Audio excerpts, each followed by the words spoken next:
Thank you. Good afternoon, everybody. Welcome to this Council Cabinet meeting on Wednesday, the 4th of August at 4 o'clock. Thank you for your attendance today. I'll move straight to the agenda. Do we have any apologies, please? No apologies received. Any late items? No late items. And I don't believe we have any petitions either. No petitions. Okay. Do we have any urgent items to which calling will not apply? No. This is easy. Declarations of interest, please, people. None of those either. So the minutes of the meeting held on the 14th of July 2021, can we agree those as a true and accurate record? Any comments, queries, corrections? Okay, then they can be agreed. Thank you and signed. Item 7, the recommendations from the Exec Scrutiny Board last night we have, and in time-honoured tradition we'll deal with them on each item if that's okay with the Chair as we go through. So that moves us on to item 8, which is the minute extract from Council held on the 21st of July. Oh yes, sorry, before I go into that, if you bear with me, I've got a short announcement from Councillor Williams, just to let you know about some good news. Yeah, thank you very much, Mr. Chairman. Back in May 2020, I had the great pleasure of nominating our former youth mayor, Abdul Siddiqui, for Children and Young People's Champion Award. Now, obviously, COVID hit and the awards got delayed, and a year has gone past since then and more. But I'm really, really pleased to announce that Abdul was announced as the winner of the awards last week. So I'm really, really proud of him, really pleased with his achievement. During his term of office, he was really, really responsible about social mobility for young people in the city, equal opportunities, and he was a fantastic voice for our children and young people in the city. We have got a really good track record of youth mayors in this city who do a fantastic job.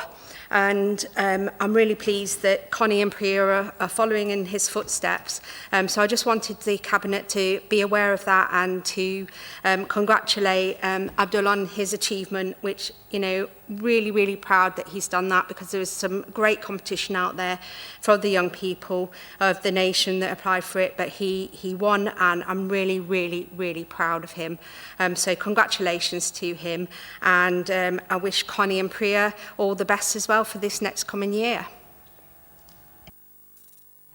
Yeah, thank you for that. I have been in contact with him. I thanked him and congratulated him on that success, and I think he's intending continuing along the same lines of interest, and he certainly has been a credit to the Council. So thank you for that, Councillor Williams. Okay, so we can now move to item 8, the minute extract from Council held on the 21st of July in relation to Allestree Park Golf Course and Hall. Officer-wise, does anybody want to present this or talk to this first, or shall we move to?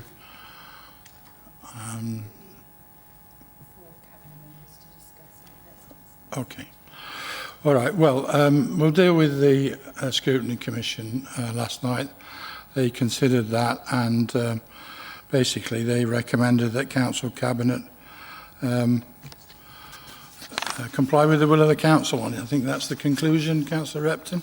Yes, if I can come in, Chair. I think the Executive was very keen that the Council Cabinet respects the will of the Council and the motion that was passed. It still doesn't fully understand why all external possible organisations weren't considered to take over the golf course, but that's water under the bridge. But if I can just say that is water under the bridge now. Because that's not a fact. That's not true. Okay. Well, there are some disputed accounts of that, but that's water under the bridge now, so let's move on from that. The recommendation was as it was at full council a week ago, and the Executive Scrutiny are very keen for Cabinet to take it on board. And I understand, indeed, last night and this morning, the Chief Executive and yourself have received contact from at least 3 potential bidders, and that's the internal organisation, the amusement organisation, another, who are very keen to talk to you, as they believe it's in the city's interest, the people of the city's interest, and indeed everybody's interest to talk to them. And we see absolutely nothing wrong and everything to be gained by talking to them and everything to be lost by not doing so.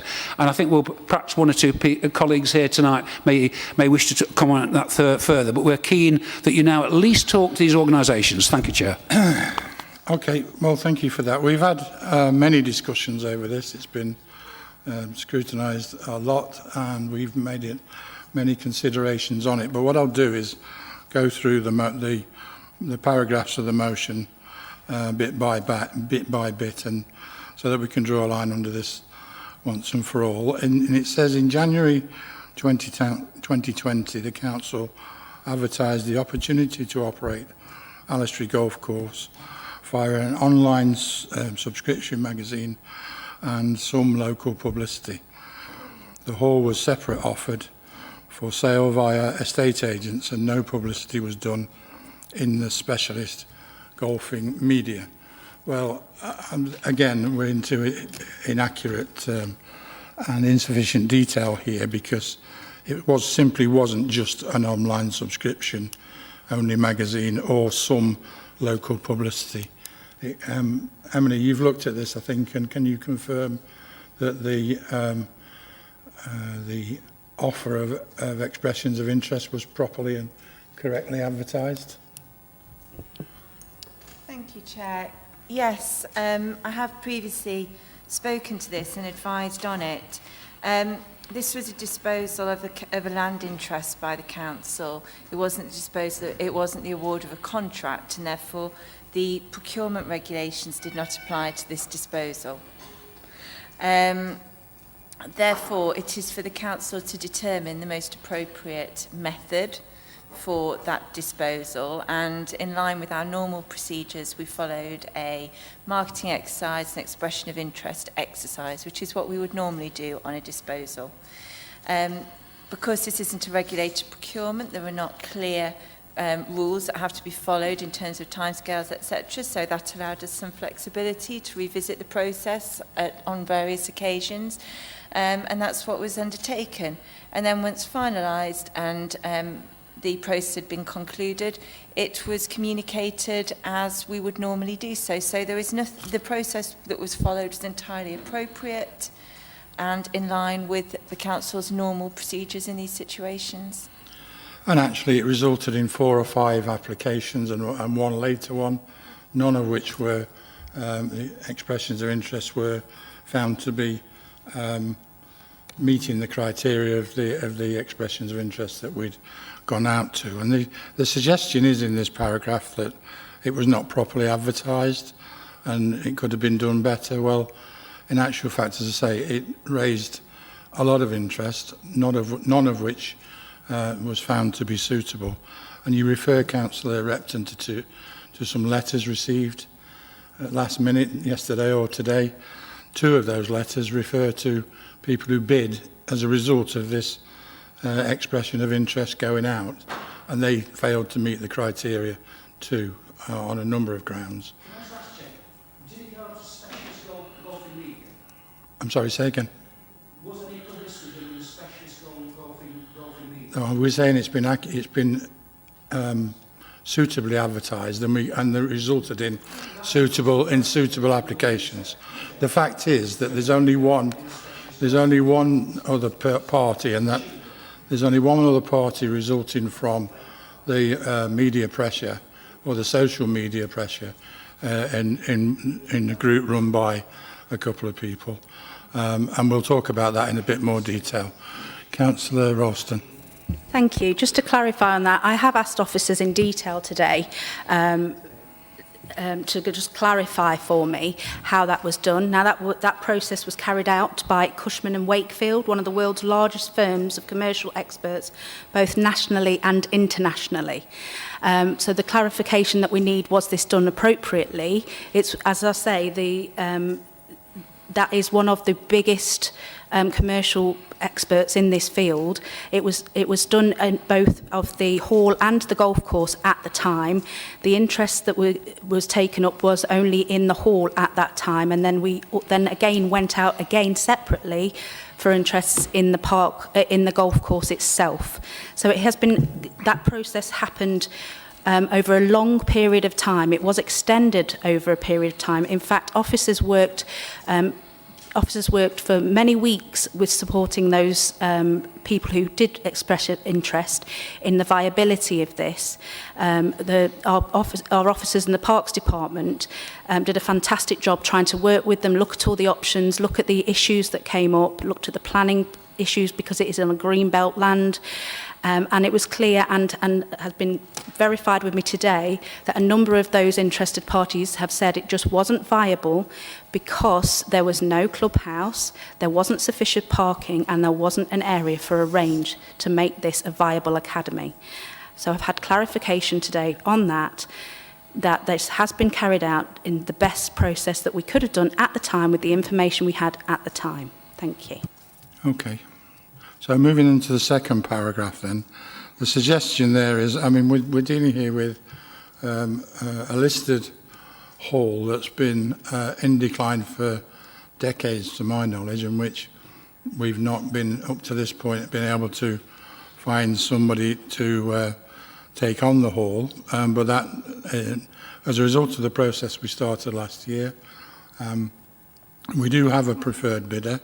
My understanding is that legal discussions and planning discussions are underway with that preferred bidder who is committed to the process and will follow it through at the end of the day. It is a listed building. There are complicated planning laws in relation to its heritage status and things that need to be resolved, and those planning details are ongoing with our planning department and also our legal side of things. Emily, again, do you mind if I ask you, you've considered this process in the past. Are you satisfied it was properly put out to for expressions of interest, and that actually we are committed as a council to work with the preferred bidder to arrange this 250-year lease with them, and that actually the motion goes on to recommend that we don't allow them any more time and put it back out for further expressions of interest alongside the golf course. Can you give us an idea on the legal position in relation to that? If we did that, where would we be legally? Would we be at legal risk if we cut those negotiations with the preferred bidder at this point?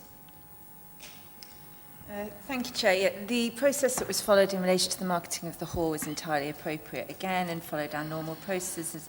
And as Councillor Wilson has mentioned, was conducted by Cushman and Wakefield. So a broad and wide marketing process. I think there would be a risk were the council to end negotiations at this point with the current interested party, in that the cabinet made a decision in September 2019 and has followed the recommendation, the resolutions that were made by cabinet in that cabinet paper. Were the council to withdraw from the current arrangements with that potential purchaser now, I think there would be a risk of a challenge by that purchaser that the council was acting unreasonably, given that there was a decision by cabinet that's been followed, and there is not a new basis for withdrawing from that sale arrangement. Okay. Any other cabinet comments on that? Councillor Ralston? Just to reiterate that, I think it would be extremely damaging to the authority's reputation at this stage. You know, we are literally hoping for this to be dealt with within the next, by September is the ideal. The reality is this hall has sat empty for 30 plus years, and to have somebody interested in taking that building on with a substantial income to the council that could be utilised to support the park going forward is a real asset. You know, this is a historic asset that requires an awful lot of investment, time, and it's, you know, we're really keen to keep this process in chain. I think it would be very inappropriate at this time, based on the information that we have been given, based on some of the what are being called expressions of interest from yesterday evening after 6 p.m, which in my view, you know, those emails that have been received are literally just an email of, we are interested in this. It has come from one of the directors of the Woosome Academy, one of those has, but it did come from his hotmail.com account, which was an interesting concept. For me, the due diligence of this and doing and acting appropriately as a council is key. We need to be very clear on the process that we are following, and the only way that we should stop the current process, if there was a real legitimate claim on this, with significant amounts of investment available. And at this time, having followed those processes for over 18 months, they had not materialised. They have not been able to achieve that, and we have to go forward. We don't want to set a dangerous precedent to this proceedings. We need to be an authority that carries on and sticks with what we're doing and looks to the future. It would be inappropriate at this time, in my view, bearing in mind the delegation that was made, and I want to get the wording correct on this so it's clear. So apologies for a moment while I just find that in front of me.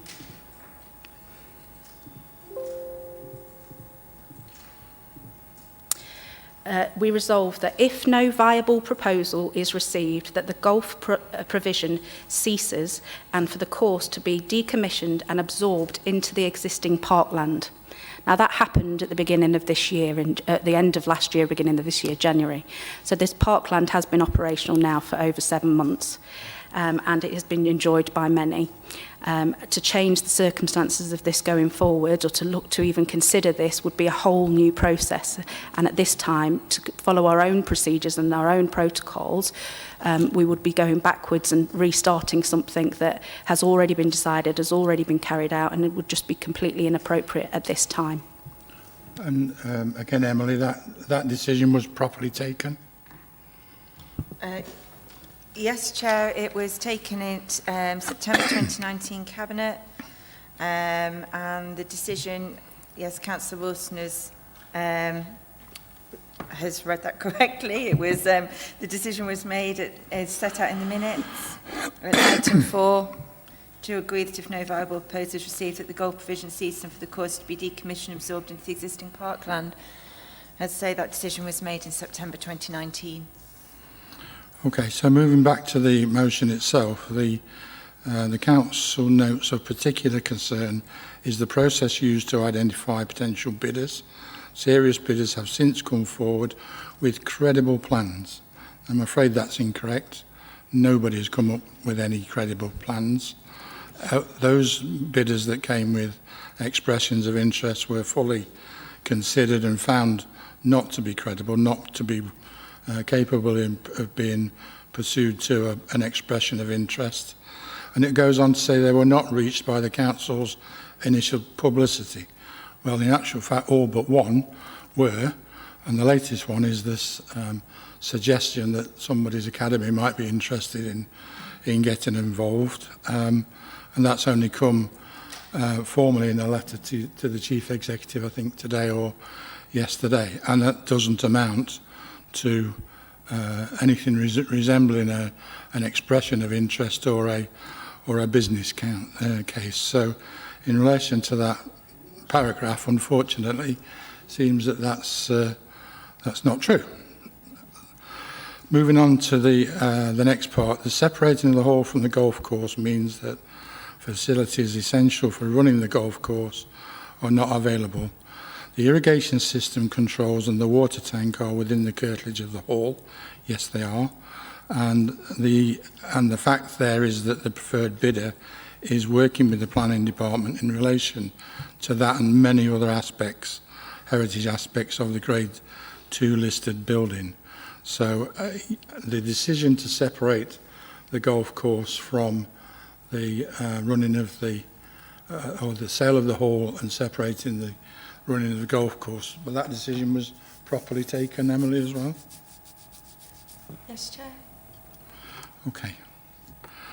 And the situation in relation to the water tank and things, you know, any bidder is absolutely been made clear to them that they take on the golf course without the use of the hall.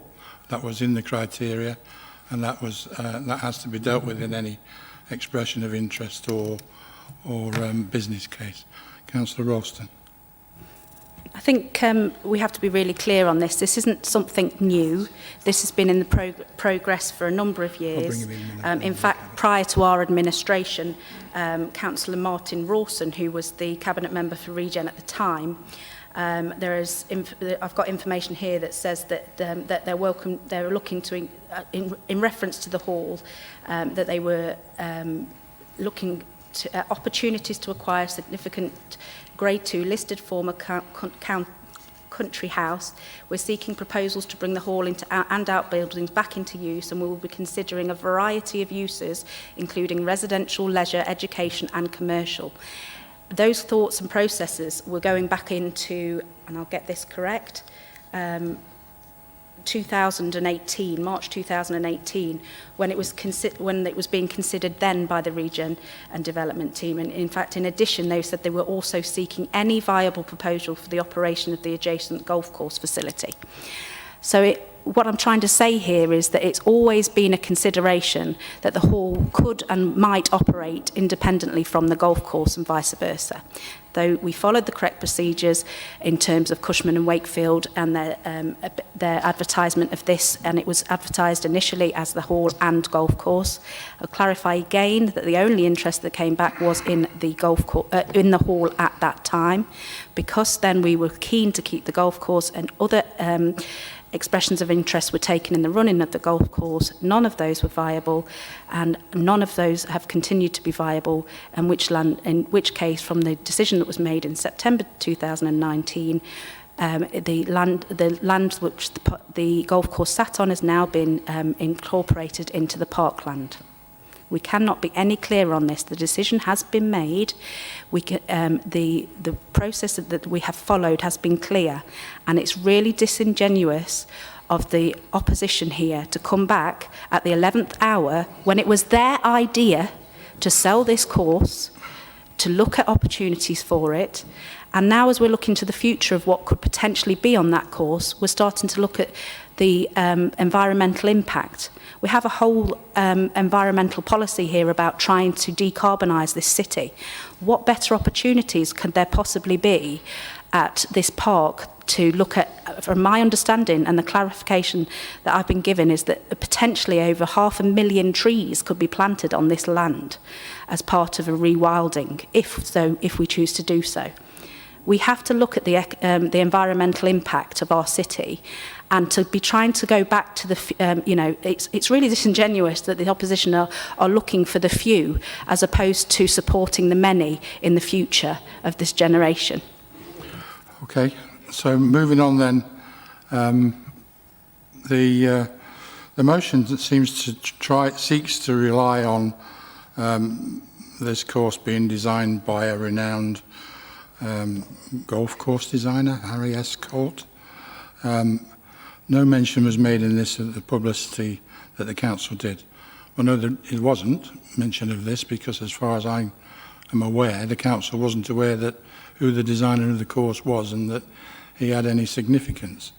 But let's look at that significance of this designer when we think and we find out that the course only has 14 of the original holes left, and that actually the campaign, the social media campaign run by the Save the Golf Course Facebook site early on tried to rely on this as a significant factor and applied to English heritage to have the course listed of being of significant value. And I think, Councillor Barker, do you have any you have some information on the feedback that Heritage England or whoever it was that gave on in relation to that application? Yes, certainly, Chair. I mean, basically, as you quite rightly said, there was an advance made to the English Heritage in relation to designating the course as of special interest. There is a report that was sent back to the person who made that and sent copies to ourselves. It's an 8-page report. It goes into great detail, going right back to when the course was first formed. And yes, they confirm in actual fact that it was a Harry Colt course, but of course during the wartime it was used as my colleague said the other night in full council, as a hand grenade range. And subsequently to that, there are something like 14 of the holes still of a similar nature to the course that Colt designed, but they're played in a different fashion, and so therefore you go the other way around or whatever that may be. There were 2 holes that were round about the lake. One of those in actual fact had a tee-off on the lake, but there was a little bridge across that and that collapsed, so therefore that hole was abandoned as well. And so therefore their conclusion was that it wasn't of significant importance as a Colt course to in actual fact consider anything like giving it a historic interest. And so therefore that was the report advice that went back. It has to be said that of course that didn't suit the lobby that was trying to bring forward that historic interest, but it has been dropped from their website and it's never been seen since, and so that particular aspect has been dropped, as I say, by those that are interested and doesn't feature in any of their recent publicity in relation to the course. And so we'll move to the final paragraph, and that says that Council therefore requests that the Council, Cabinet and Council officers do not give further time extension to the company in relation to the hall, and although the preferred bidder has been unable to finalise the deal. Well, I'm perfectly clear from the advice that I've been given that the company with interest in the hall remains the preferred bidder, that there's reasonable grounds for the delays in finalising the arrangement because of planning and because of practical difficulties and legal issues. Is that your understanding as well, Emily? It is, Chair. Okay. So we're being asked to do something which is entirely inappropriate. I'm coming to you, Councillor Shankar. We'll just deal with the Council's Cabinet's view on it first, and then we'll hear what others have got to say.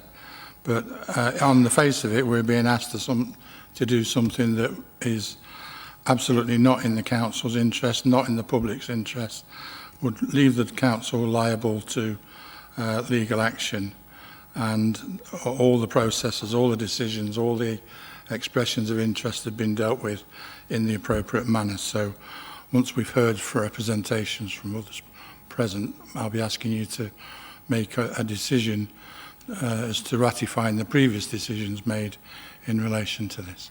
Councillor Schenker. Thank you, Chair.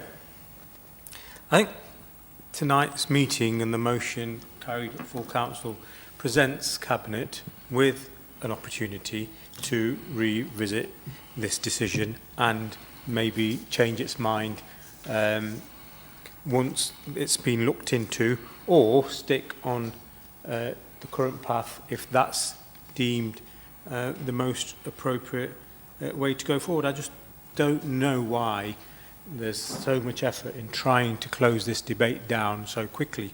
You started today's debate by saying, let me draw a line under this once and for all. It's not the best way of starting a debate by coming out with a statement before anybody in your cabinets had a chance to speak about it. What really concerns me, though, is 2 years on from agreeing a sale, and the Cabinet Member for Finance rightly said the hall's of historic value, which it is. I don't think anybody disputes that. But the golf course itself is also, or has historic value as well. I just can't understand, for me, for a relatively simple transaction to try and dispose of a hall and potentially a golf course, why we seem to be in this mess. 2 years on after identifying a preferred bidder, the likelihood is the property value has gone up significantly, and if I'm not mistaken, I think at any point a sitting tenant, an owner, can pull out of a sale.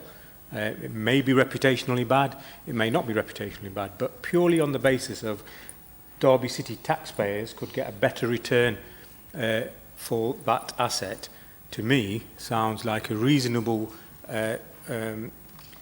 position for us to take on that. And let's not forget, I mean, I've made a number of inquiries, irrespective of the interest in the golf course, on the hall since 2019, and I generally get told, oh, we're a couple of weeks away from completion, we're a couple of weeks away from completion. We're obviously not a couple of weeks away from completion. It's gone on far too long. So I genuinely see no reason, if there is all of a sudden, it may be a post-COVID issue, it may be the whole market's changed. I absolutely see no reason why the whole golf course and hall can't be remarketed. And there may be a risk, there's always a risk, but you know, how big or small is that risk to the council? I see absolutely no reason why this can't be remarketed. We start again and we do what's right and best for the whole of the city. I mean, you hear lots of rumours, but are there some undeclared interests here? Are there some relationships? Be careful, Councillor Schenker. I'm very careful. I'm very careful, but I won't stop what I'm saying just because you're sat in that chair. But are there some undeclared interests? No. If they are, this is the opportunity. People should come out with that. There aren't any. Because I still can't see why, as the leader of the council, if there's a better deal to be had for Derby, you wouldn't look into that. There are no undeclared interests. And Can I actually, finish what I'm saying, Chair? well, if it was reasonable, then I wouldn't allow any interruptions. But that's almost scandalous accusations. It's not. I'm not even accused anybody. If I'm I could asking come a in, question. Chair, if I could just I'm asking point a of question. clarification on I'll that. bring you in a little while. I've got an order of people that's asked to speak. Finish off, Councillor Schenker. Let's be absolutely clear. I've made no accusation whatsoever. You'll be I'm talking asking a about question. housing next. I've asked a question. I said, is there? I asked a question. That's all I asked. Does Emily want to come in? You've had your answer. The answer is no. There's no undisclosed interest. It was a question. So then, and thank you for clarifying that, and I'm glad you have clarified that. I thank the officers for making it clear previous decisions were, correctly made at the time with the information around us, and I'd expect nothing less, to be honest with you. The business of the council should be conducted properly. So then I come back to my point is, why would you not consider, given the problematic status in disposing of both the golf course and the hall, 2 years on, nothing's really moved on, why would you not consider, which seem to be reasonable offers from viable organisations that have come forward? Thank you, Okay, Chair. so for me, Councillor Schenker, I'll bring the Cabinet in a second. There's some simple flaws in your representation there. One breath you complain it's taken 2 years to sort out, and then you say it's a simple transaction. This hasn't been going on for 2 years. This has been going on for 25 years, and it's the closest we've ever got to sorting something out on the hall. So if only it was a simple transaction, maybe we might consider starting again. But so your argument is seriously flawed. I've got you, Councillor Graves. I'll come to you in a minute. Just let the Council Cabinet deal with Councillor Schenker's suggestions. Thank you, Chair. There are so many contradictions in the statement or questions from Councillor Schenker there. First of all, this was a delegated decision for the officers to look at viable solutions for the park. Can I clarify, please, were any of the Cabinet members involved in those interactions with any of the companies? No, not that I'm aware of. It was an officer-led process, as would normally be the case. Councillor Wilson, the delegation is clear to authorise Strategic Director of Communities in place following consultation with the Cabinet Member for Adults, Health and Housing, Monitoring Officer and Strategic Director of Corporate Resources too. Apologies, sorry, I've read out the wrong, I've read the wrong wording then, sorry. To delegate to the Strategic Director of Corporate Resources and Strategic Director of Communities in place when consultation with the Cabinet Member for Governance and Licensing and the Cabinet Member for Leisure, Culture and Tourism. That is a normal, entirely normal and appropriate delegation.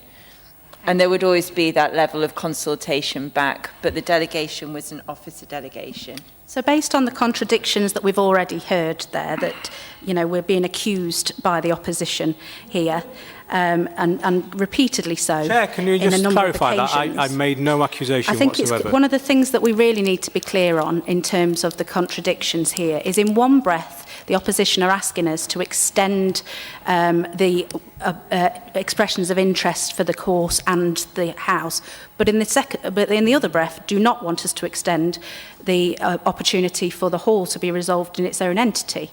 The reality is the process was followed over 18 months, 25, 30 years, whatever you want to call it.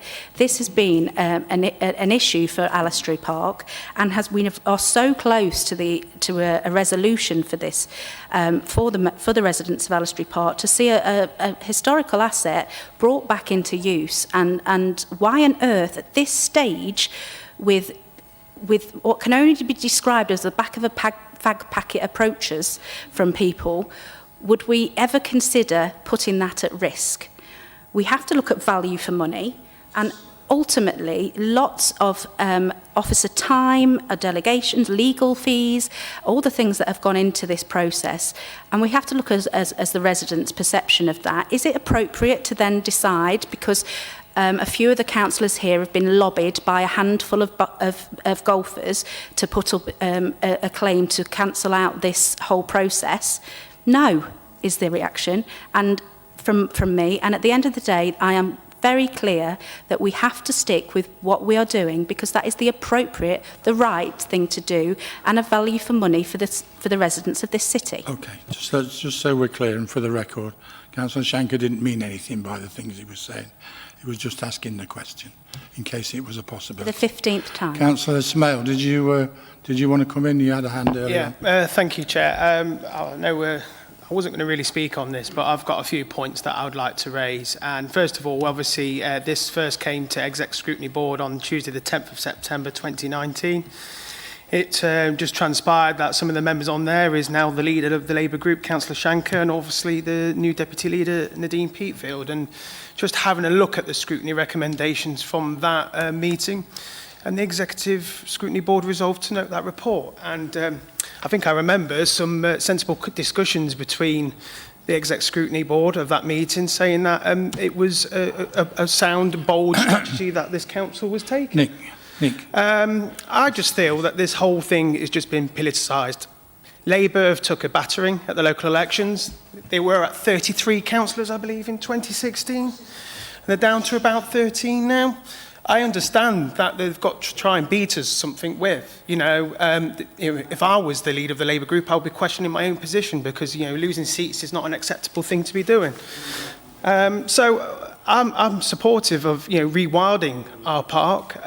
Quite flabbergasted that the Lib Dem group have gone on board with this, and I'd love to know what our climate champion, Councillor Lucy Kerr, would think. What a great opportunity to turn this golf course into a rewilding tree, Queen's canopy. The world's our oysters on this one. So I just think it's just sheer political opportunism. In particularly Labour, they've got nothing to beat us with. They're really trying their best to come back to the board, and they're trying to stick something to us that the residents want to beat us with. And unfortunately, it's just not working. It really is not working. You keep coming back with new things every time. But the public, if you look at the public comments, they want a park for everyone to enjoy, not for a group of 90. Okay, so I actually haven't been inundated with inquiries and representations from Sinn Féin or Little Over or even Elveston or Darley on this subject. I haven't been overwhelmed with representations from anywhere, but I'm sure those members present today making representations are doing so on behalf of their residents at Sinfinham. Sinfin residents must be absolutely intense on their ideas in relation to Alistair Park. So I'm sure that's the case. I think, Councillor Graves, you were next. Oh, thank you, Councillor Poulter. I've got a few points I want to make, but first of all, I think belittling little individual wards is not really becoming of you, I have to say. I think that councillors here represent the city as a whole, and that's what we're here for, and we should try and do what we think is the best for the city. As for politicising this issue, I'm not here to politicise it. I'm purely looking at it as whether I think it's a good thing to do for the city as a whole, for all the people in the city, not just for people in Alveston, where I'm a councillor. And I'd like to hope that all the Conservative councillors here would also be looking at it that way. I understand your comments about Councillor Shanker. He does make very political points, and he tries to belittle the Conservative Party, but I have to say, had the boot been on the other foot, you'd be doing exactly the same thing, which is very unfortunate in this city council, and I presume it happens in a lot of councils. However, coming back to the issue, the decision for this was made in September 2019, which has already been highlighted. Nothing's been achieved in 2 years, absolutely nothing, and we need to recognise that as a council. You mentioned the fact that there was a lot, or somebody mentioned the fact that there was a lot of issues around planning and legal issues, and they're underway. What does that mean? They're underway. This is taking years, not months. The legal stated that there is a risk, right, even though the process has been delayed over and over again. So I just wonder at what point you diminish that risk when somebody is taking a long time in getting to where they're supposed to be going. I also find the undermining of new expressions of interest very, very suspicious. It makes me wonder why you're trying to undermine whoever it is that comes to the council and says, look, I want to do something that will make the city look better, will be better for local residents, will be better for the city as a whole. Why would you undermine anybody that brings anything to this council, not just this Alistair Golf Course, because the point is, all it does... You can answer me afterwards if you don't mind, please, Councillor Poulter, but it just makes people think it's suspicious. Now, you also mentioned that the motion has no validity. The motion that we're discussing here has no validity. Why then has legal allowed the motion to be presented to full council? Because I have been in several situations where things that I've wanted presented have been said, no, you can't do that. And I'm pretty sure that if there's no validity in a motion coming to the council, there'll be some legal process that says there's no point and you can't bring it. So why did it come where the majority of councillors in Derby City Council said that this is something that we should be doing as a city? Now, my final point, Chairman, is why is there resistance when there could be a better solution that might benefit the city as a whole? Thank you. Okay. You're right, Councillor Repton. Do you want a drink of water or anything? You seem to be struggling. Oh, okay. Okay. Yes, so I will answer you, Councillor Graves. Your argument's flawed in relation to people coming to the council with expressions of interest, because we haven't got any interest, any expressions of interest. The odd email asking about it, or people who've already had opportunity to bid into it and were found to be wanting in their bids coming back without resolution to the ways in which they didn't meet the criteria, doesn't give us anything to consider. So there's nothing for us to consider at this point. You know, and you talk about demeaning wards and whatever, and representing the whole city. I'd be interested to see what representations you've had from your ward members in Alveston and the level of interest that they have in all this. But we can't be any clearer in relation to the hall. Yes, it's taken time, but you've heard that the legal issues and the planning issues are there. They're being researched and worked on. And I have to drop the word here, COVID, for the last 2 years, hasn't helped some of these processes. But the legal officers and we as Cabinet members are satisfied that despite the delays, the preferred bidder is the preferred bidder, and we're working towards a resolution just as soon as practically possible. So, in relation to this, Councillor Ralston? Please, Chair, thank you. I think, again, we're being accused of undermining potential people interested in the golf course itself. I think what we've got to be considerate of here is the undermining of the people that we've already done our due diligence with, carried out legal processes with, and are in the midst of this transaction at this time. Do we want to undermine the work that's been done by officers, undermine the work that's been done with those? Absolutely. There's been 2 years of hard work during a pandemic when officers have had to be involved in many other issues that as a council we have dealt with extremely well, and we've been outliners for in terms of dealing with the COVID pandemic and the work that was done there.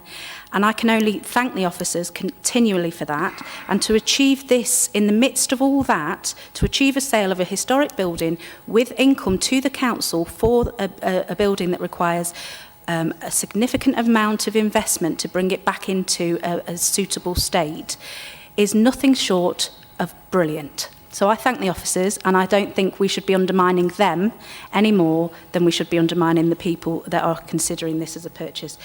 We are definitely there. We know that we're working towards it, and we need to make sure that we carry on forward with it. Okay, Councillor Skelton. Thank you, Chair. I'd like to make several points.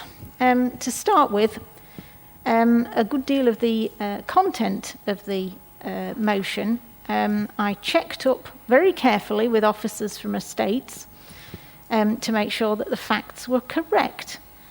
And some of the things you're disputing, for example, like I've said, no publicity was done in the specialist golfing media. I specifically checked that with officers. No, I'm not disputing that, that's the case. Yeah, well, and the fact that that was not done right at the beginning has actually damaged this whole process, and it has not been a suitably done process. There might not be a legal specifications for exactly what has to happen, but it's damaged the process and resulted. There's no evidence of that, Councillor Skelton. Well, it is, because people who have now bid have said they never saw it because it wasn't in the specialist golfing media. One person. Right. The other 5 or 6 saw it. Just to clarify that, there Right. were Well, a number. excuse me, Councillor Ralston, I have got the floor at the moment. Thank you. Now, to also move on, did the council ever give this preferred bidder a time limit in which this deal had to be done? Or are you going to just go on for years and years and years? I was told that the deal was going to be done in August. That was it. We've now heard from Councillor Ralston it's September. It just gets kicked down the road and kicked down the road and Do you want me to answer these? Can I answer these points as we go along, or do you want me to? If you want to. Okay, so in relation to that, our expectation as Cabinet, and I'm sure the legal officers as well, is that due diligence is done before the signature on any deal. And you've already heard from the legal officer that the planning issues and the legal issues are such that it's appropriate to delay the signing of any deal. Right, so there's obviously some problems then, aren't there? Do we know, has he got the finance in place? Who knows? And why really has the council refused to talk to these bidders? I mean, I was certainly told by officers that they were now banned from talking to any new bidders, which is why obviously people have tried to get in contact. Not banned Are you by, saying officers have lied to you? not banned by us. So, council officer, thank you. Nick. So, you know, the fact that they have been banned from speaking to anybody who was interested in the golf course has been seriously unhelpful. If you've got evidence of that, then let us know and we'll deal with it. Right, well. And then again, some very partial half information given out.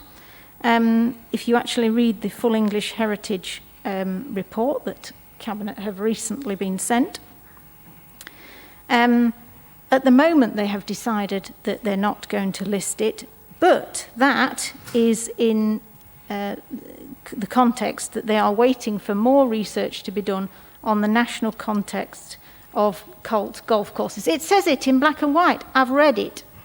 Then they will reassess. We deal with the situation as is, Ruth, at the moment. Yes, They're but not prepared surely to you list do it. look into the future as well, do you not, when you're making decisions? How long should we give them? Well, to how make a long decision? should you give this preferred bidder who's gone on for 2 years? Exactly. You know, I can be rhetorical. So, you know, it's the whole process really, right from the beginning, we've made mistake after mistake, and, you know, we are where we are, aren't we? And I'm really sad to see that Cabinet are just digging their heels in, being, in fact, more obstinate than Ranjit Banwait ever was, because all of you are behaving like he did.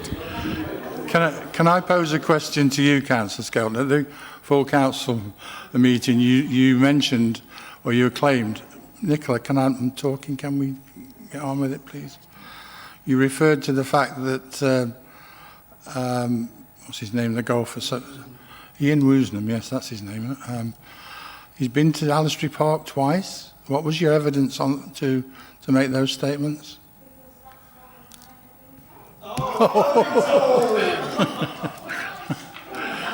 I had been told by his business manager, if that's... By who? By his business manager. Who is? The guy who has been emailing you and the chief executive. Councillor Skelton, honestly... Are you saying he doesn't exist and it's a figment of his imagination?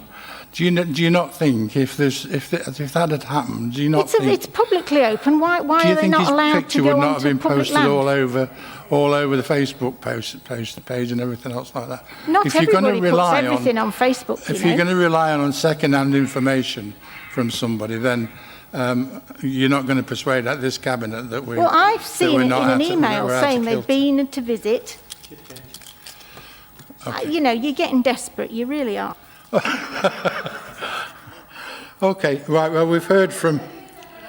Okay, sorry, we've heard from those representations from members. It is a heritage asset because, Nick, well, you really Councillor don't know Ralston. about those No, sorts of I've heard things, do enough you? now anyway on that aspect. We've established that they're not prepared to list it, Yeah, and that's the current absolutely. position. Was there anything else, Councillor Skelton? I could say plenty of things more, but you are in such a mind that none of you are interested in actually having an open mind about it, and that's really sad. Well, we spent over half an hour looking at this already and listening and talking through it again. Cabinet, has anybody heard anything that's persuaded them other than our course of action that was agreed and has been followed so far? Or are we content to acknowledge the minute from the council, and whilst not dismissing it, are we going to not follow it in that it's not a valid and not anything that persuades us differently to the executive decision that we are about to take? Anything from Cabinet members? Okay. What's this in relation to, Councillor Janker? Same agenda item. Sorry? The same agenda item. It's a question I posed earlier which didn't get answered, and it's maybe So you're asking for a second opportunity on this one? Absolutely, yep. Or repeating the first You opportunity. can see I'm just about to put the... It's just back a allegation. factual question, or an opinion from a professional officer, really. And it's a point I made in my initial response, Chair, but nobody's answered it. But just an opinion, really, from the asset value point of view of the hall. Given a sale was agreed 2 years ago, do we, in a professional capacity, believe the hall value would have increased in the last 2 years, stayed the same, or decreased? I think we're in the process of negotiating with a preferred bidder on the terms that we set out in the first place. And actually, I would suggest it might be prudent to be careful there, because this hall's 2 years further in deterioration, and the amount of work that it requires can only have increased. So Property value and land values have that's my increased opinion significantly. on that subject. Councillor Barker. Yeah, can I just clarify for Councillor Shanker? We are not selling the hall. The hall is on a 250, or will be on a 250-year-old lease. And so therefore it will be taken on by this company. They will work it as it stands at this moment, a wedding venue. That is their idea. They are working through the process of the necessary planning applications in relation to what is a Grade 2 building that has deteriorated for the last 30 odd years. And so therefore it isn't an easy decision from a legalistic point of view to take on a lease for that length of time without knowing that they can, in actual fact, alter, change, do whatever they have to do within the terms of a Grade 2 listed building before they take on board that lease. You wouldn't do it if it was a property. I wouldn't do it if it was a property. And so therefore they have to go through this process. And so therefore, yes, we've had a 12-month delay because of COVID. There's no doubt about that, because they weren't able to physically get into the building, do surveys, etc., etc. And so it is going to take some time. It has taken some time. And basically, as I say, at the end of the day, they will be looking at the future of that hall as of August, September. The issue in relation to the golf course is totally separate, because basically the golf course, they didn't want that from the outset. We went through this process, for goodness sake. We extended that from November 2019.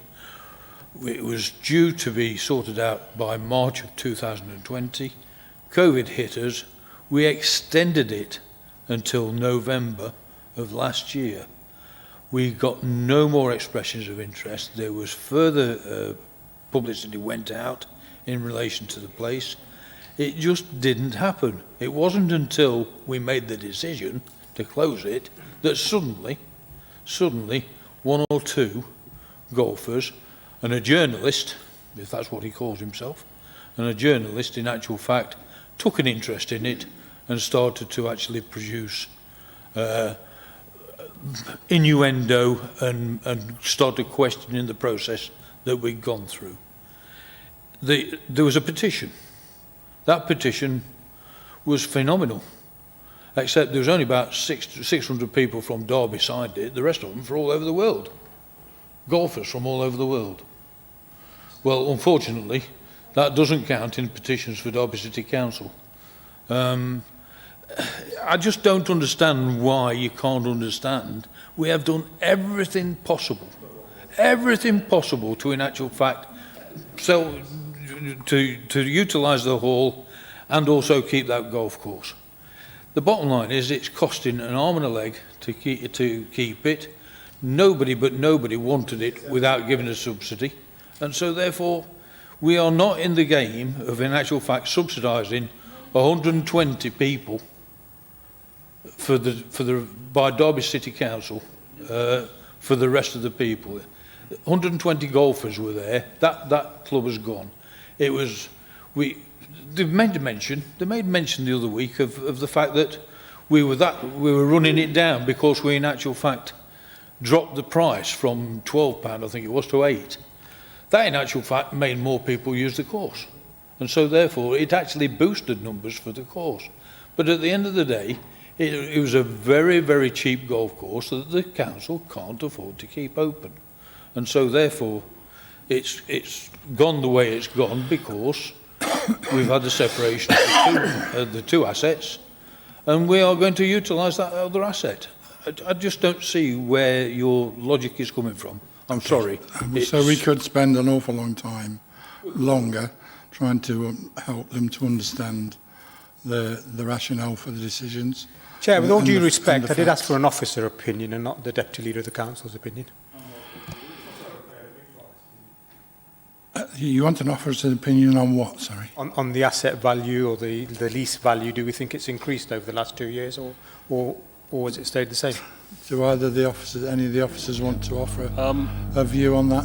Yeah, I will say that the due diligence was done at the point that the offer came in, and we know we had an asset that has a number of condition surveys and everything else highlighting its dilapidation.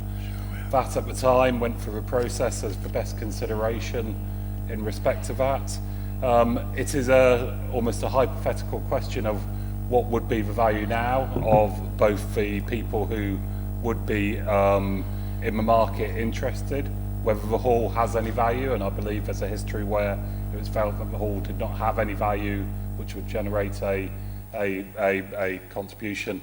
And therefore, what we're doing is, as I think both has been said earlier, is following the consideration that had the due diligence done at the point of that offer being in, and doing the delegated decision to try and complete an exchange on that contract. So I think Councillor Shanker knows that we would not be able to establish that without testing A, the market for interest, and B, the conditions which are now present, but it could be less than the consideration we reached 2 years ago.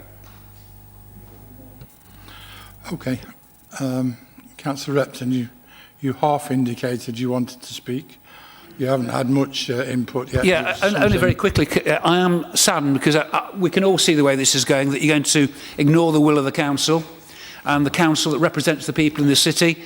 They wanted you to talk to these organisations, the public and the various groups that represent this council, and the majority thought it was a sensible way forward. You've ignored that sensible way forward. You've ignored the council. You've ignored the will of the people. That's to be regretted. Thank you, Chair. We can't follow the will of the council where it's on flawed evidence and inappropriate representations from a social media group with no facts, no evidence, and no evidence of any golfers of any merit coming to Alistry Park. I think his name was Johnny Fallon, who was reputedly a famous golfer who came to play at Alistry Park. Well, from the research I'd done on Johnny Fallon, he was most successful in that he won the Landudno Open and the Leeds Cup on 2 occasions, somewhere in the 1940s. I'm quite sure how relevant that is to today's golfing facilities around the world and around the country and around the dozens of other courses in the Derby area. But anyway, so I think we've had all the representations we're going to get, Cabinet. Having given due consideration to the will of the council in this motion and listened to the representations and the further evidence from officers around the process, is anybody persuaded that we should do anything other than ratify the original rightly taken decisions from the past? No. In other words, we're not able to accept the motion from full council. Agreed? Good. Moving on then. We'll move to item 9, the minute extract from the Communities Scrutiny Review Board from the 5th of July. Yes, Rachel. Thank you, Chair. I just thought, just for clarity for members, there was a discussion last night at Executive Scrutiny that made a recommendation to ask officers to prepare a report on the implications and issues concerning changing the opening hours and operational model at Rainsway, the Household Recycling Centre, and that was agreed to go back to the Community Scrutiny Review Board. So that wasn't included in the extract you've got here, but that was an agreement that was made last night and that's been accepted. So just for clarity, Chair. And were officers comfortable with that process, of it going back to the scrutiny board? Yes, absolutely. So I should have mentioned that, yes. Okay. So in terms of any other recommendations on item 9, the Executive Scrutiny Board resolved to note the minute extract. Okay, any other comments, questions in relation to that from Cabinet? So the minute extract is duly noted, yes? Item 10 then, delegation of authority to approve affordable housing schemes. You, Rachel? Yes, thank you, Chair. Yes, this report is about streamlining our processes to meet one of our critical priorities strategically in increasing the number of affordable homes we have available for meeting the need of our accommodation issues in our city, and using all the mechanisms we have as a council to try and achieve that. So both building and developing new properties, but also acquiring them.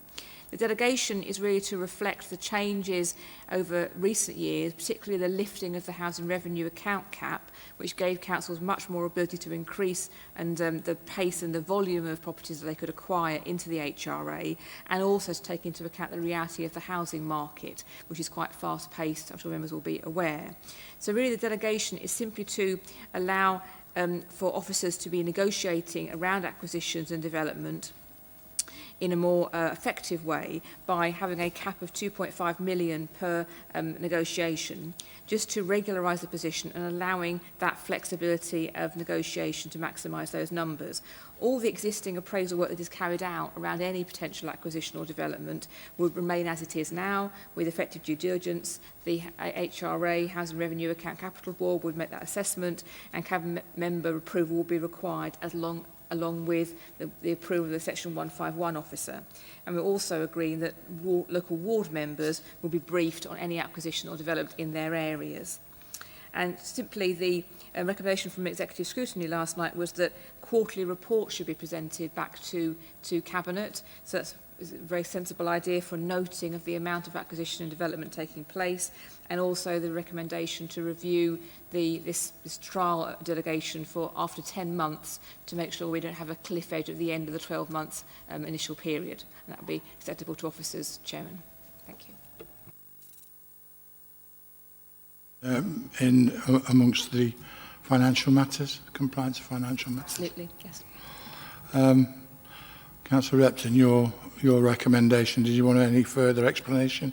Yeah, only to say I think the two major aspects were the ward council consultation and the couple of safeguards that are contained in the recommendations, with the feel that's in everybody's interests. Thank you, Chair.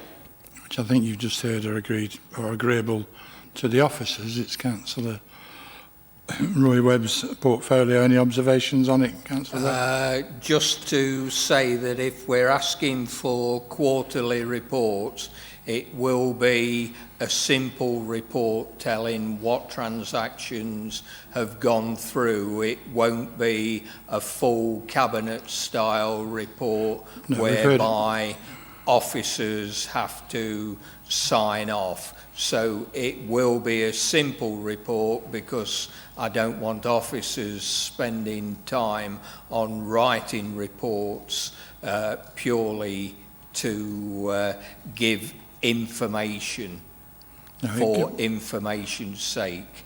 The issue of ward members being involved, that's something that I've been pursuing for a long time in all sorts of housing that we are looking at across the city. So I welcome Councillor Repton's comments about that. And as standard practice, if this is going to be a delegation for 12 months, we would review after 10 months anyway, so I'm happy to accept that recommendation. The volatility of the market is such that we need to be able to react swiftly. There have been a number of properties where we have been bidding for and lost them because of the slowness of our processes. So this will give us the opportunity to ensure that we are slick and quick, and anything that we bid for we should be getting once that bid has been put in. So a benefit to social housing across the city. And plus the scrutiny from yourself and from Derby Homes Board and officers and anybody involved in the process as well. So it seems to me that the appropriate place for a quarterly update would be in the compliance and contract and financial procedure matters, yeah, without full detail. Okay, Councillor Schenker. Thank you, Chair. I think this is a sensible report to try and streamline decision making. One thing I would just mention, though, I think it's worth looking at a future report, because it's probably too late to amend this one, is our process for carrying out compulsory purchase orders. I don't think ever a compulsory purchase order request has come through Cabinet and has been rejected by any members of any administration. It seems to be a process we go through. It can take up to 4 to 6 weeks to get to the relevant Cabinet meeting, and then it's routinely agreed. So to speed that process up, if we could look at offering some delegation to senior officers to make that process slicker, I think it would be a good move. Thoughts on that, Emily? Yeah. Yeah, it's definitely something we can look into, Councillor Schenker. Okay. So, for the record, we can agree the recommendation from the Exec Scrutiny Board, and we agree. What minutes have we got? 2-1 to 2-2. Thank you. And we agree, Cabinet? Okay. We can then move on to item 11, the food safety standards. Who's going to do that one for us? Rachel. Thank you, Chair. This is a standard report that comes to Cabinet this time of each year. It is slightly different this year, and obviously we've had the COVID impacting on it, but it is a regular report to review the service plan for our food safety, food standards, animal feed and health and safety plan, which we are required to do statutorily under the template and regulation of the Food Standards Agency and the Health and Safety Executive. The report on the service plan review takes into account the impact of COVID over the last 18 months, both nationally and locally. So there's been a flexibility laid down by those regulators, but also recognition at a local level. Our trading standards and environmental health teams that do this work have been heavily involved, all members know, in COVID support and advice to businesses over the last 18 months. And from that work, there's a variety of backlogs in various areas that need to be addressed. The work in the service plan is clear about prioritising those backlogs around risk and priority, be very dynamic in the review of that work, and hopefully that is clear for members. The recommendations to adopt, to continue to support the work of the team, and to create delegation to the Director, Product Protection and Street Pride, that any changes that may come about, obviously in the next 12 months, bearing in mind there may be some additional COVID measures, etc., or requirements, she's able to make that delegation and use that service flexibly in that time if that occurs. Thank you, Chairman. Okay, the board resolved to note the report, I believe. Councillor Smell, is it your portfolio? Yeah, thanks, Chair. This is a standard report that comes to Cabinet every year. It's normally actually split into 2 documents, I think one for food safety and one for trading standards, but this year we've merged it into one. Rachel has eloquently put about the work that they've done in the last 12 months in particular hasn't been the normal line of duty, as they say, for these teams. They've had to deal with a lot of COVID-19 restrictions, supporting businesses and communities across the city to help make sure that the systems that were put in safe were correct, to keep everyone safe. So this paper is actually to help push on back to a little bit away from the COVID restrictions as they now they're non-in-existence, but this recommendation allows a degree of flexibility to that, hopefully, touch wood, we'd never have to go down to any form of restrictions, but if we do, then this paper gives that flexibility to move some of the team back into those COVID-19 restrictions. So I just want to put on personal thanks to the public, in public record, for the team's work that they've done in the last 12 months has been incredible. I have been out with the teams to see some of the work they have been doing, and hopefully that this year they can continue with the good work that they have done in food safety, food standards, animal feed and health and safety. Thank you, Chair. Thank you. Anybody else? Okay, in that case we have recommendations 2.1 to 2.3. Can they be agreed? Thank you. That's been agreed.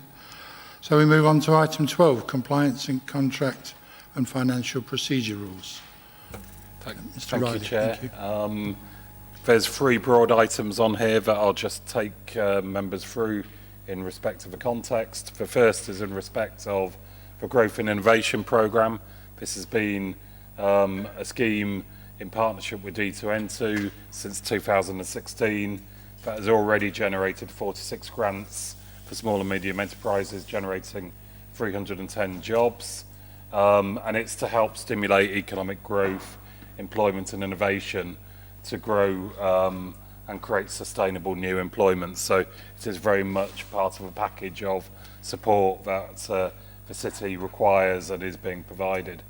There's an opportunity through submission of an ERDF bid to create what is known as GIP 3, which is Growth and Innovation Programme 3, with the intention that it will create a grant pot of 0.4 million and hopefully provide the opportunity for 32 new jobs.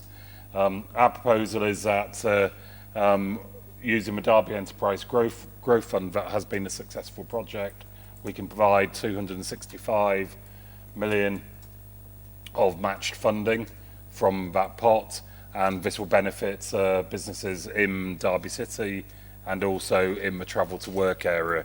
So building on the success of a previous project. So that's permission to submit a bid. The second area is, again, building on the work that has been done with partners and within the city about sustainable warmth. Members will realise that over many years, the government has often packaged bidding rounds for green deals, sustainable warmth and everything else. But this is about trying to create some more synergy around here to tackle fuel poverty, help the most vulnerable reduce fuel bills and contribute to the net zero agenda. It's welcome, I think, that this is going to be focused on those low income households, often who may be living or could be living in energy rated houses of D, E, G and F. So the poor housing in terms of warmth, and we all know that decent housing is also fundamental in terms of our public health agenda. It can be linked to falls and everything else in terms of the importance of warm homes. And we will also be concentrating on non-traditionally constructed properties, which I think, again, members will know in their own wards that we do have a number of those in the city.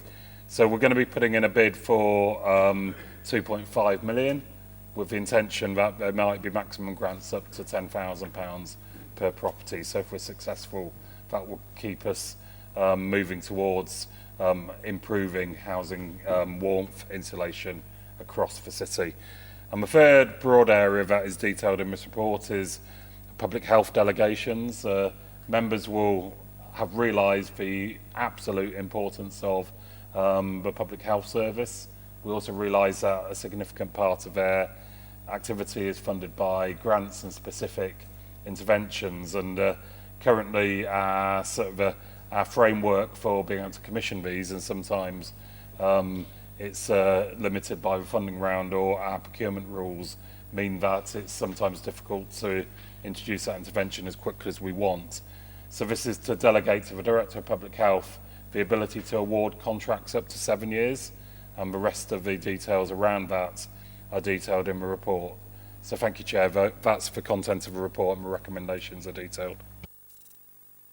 Thank you. And so the Executive Scrutiny Board considered this last night and resolved to note the report. On the face of it, they seem valuable initiatives and positive actions. Roy, some of it falls in your yes, portfolio. on the LAD 3 funding, I'd like to thank the officers for the work they've done in preparation for this bid. It is, if successful, going to benefit around 250 households in the city, so something really positive.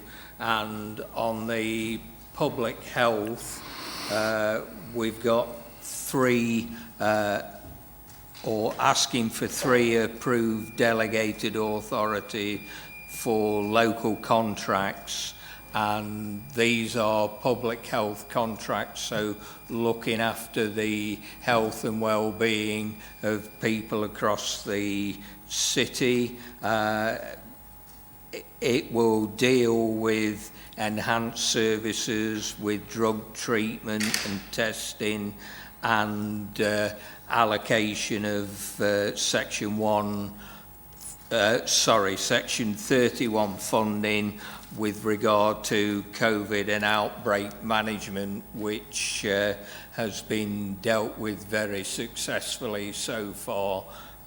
We are some of the leaders across the country in outbreak management. So these contracts are 5-yearly contracts that will be reviewed annually, and it's 5 years plus one if those delivering the contract are considered suitable for an extra 1 year, and indeed can go a further year after that before we need to go out to procurement again. But as I say, all reviewed annually so that we can ensure the services delivered are suitable to meet our requirements. Okay, any other comments, questions? No? Good. Well, as I say, valuable initiatives and very positive stuff. So thank you for that. With recommendations 2.1 to 2.6, can they be agreed? And I think that completes the business of today's Cabinet. Thank you very much for your attention and contributions. We can close the meeting. Thank you.